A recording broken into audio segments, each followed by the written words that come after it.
New York City in the mid-20th century hid a secret world behind unmarked doors and dim basement lights. In a city where queerness was criminalized, people built an underground of their own: bars, cafes, dance halls, and bathhouses that existed in defiance of the law. This wasn't just nightlife, it was survival. By the 1940s and 50s, police raids on gay gathering places were routine. New York law made same-sex intimacy illegal, and even being caught in a bar that served gay patrons could end someone's career. The state liquor authority didn't have a statute that banned serving gay people outright, but its policy declared any bar with disorderly patrons subject to losing its license, and that word disorderly was code. If too many gay people were seen socializing, dancing, or simply existing openly, the license could be revoked. That threat drove legitimate owners out and left the business to organized crime.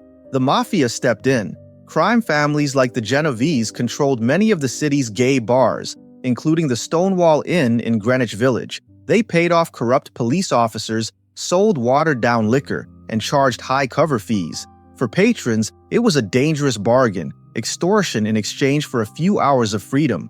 The mob offered protection, but never safety. Police raids were constant. Officers from the Public Moral Squad would burst through doors, line people up, demand identification, and arrest anyone they pleased. Cross-dressing was treated as impersonation, and many transgender people and drag performers faced brutal treatment.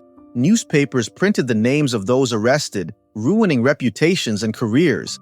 The message was clear: stay hidden or be destroyed. Yet, behind those locked doors, something remarkable grew. The underground gay scene became a network of coded language, warning systems, and resilience.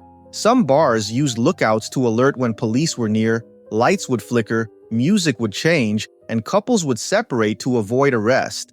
Harlem had its own flourishing culture of drag balls and jazz clubs where queer expression thrived alongside black artistry. The Village became another hub, drawing young people who refused to live in silence. Every few years, the police made an example out of the community.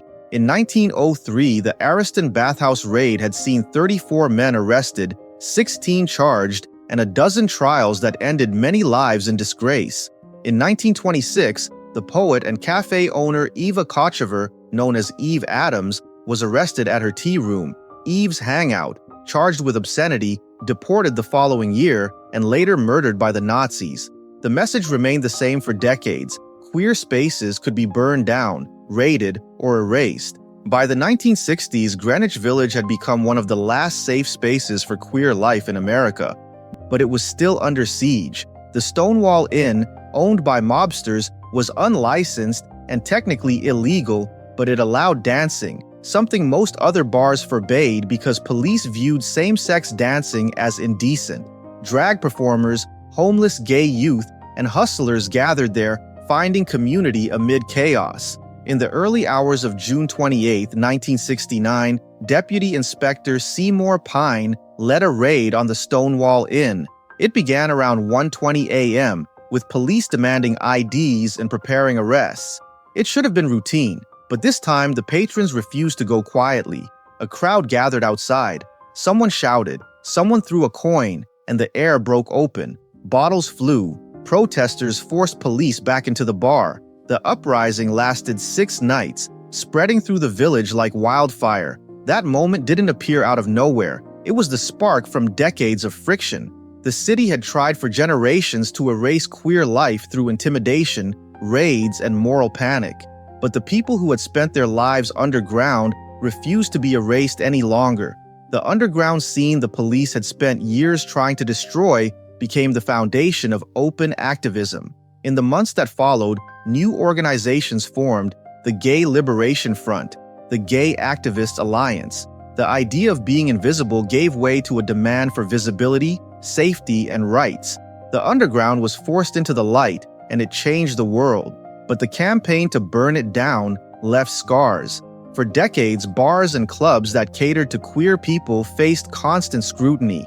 Even after Stonewall, police harassment continued under different pretexts: zoning laws, fire codes, decency statutes. The fear of raids lingered well into the 1980s, and the trauma of being treated as a criminal for existing shaped the culture that followed. Every queer bar that survives in New York today owes its life to those who risked arrest just to dance. Every Pride March traces its roots back to those nights when the police tried to burn down the underground and failed. So when you walk past a rainbow flag in Greenwich Village or hear music spilling from a basement club, remember what it took to make that sound possible. Remember the people who hid under false names, who lost jobs, who stood up that night in 1969. They didn't just defend a bar, they defended the right to exist. The city once tried to extinguish them, but they built a fire that still burns.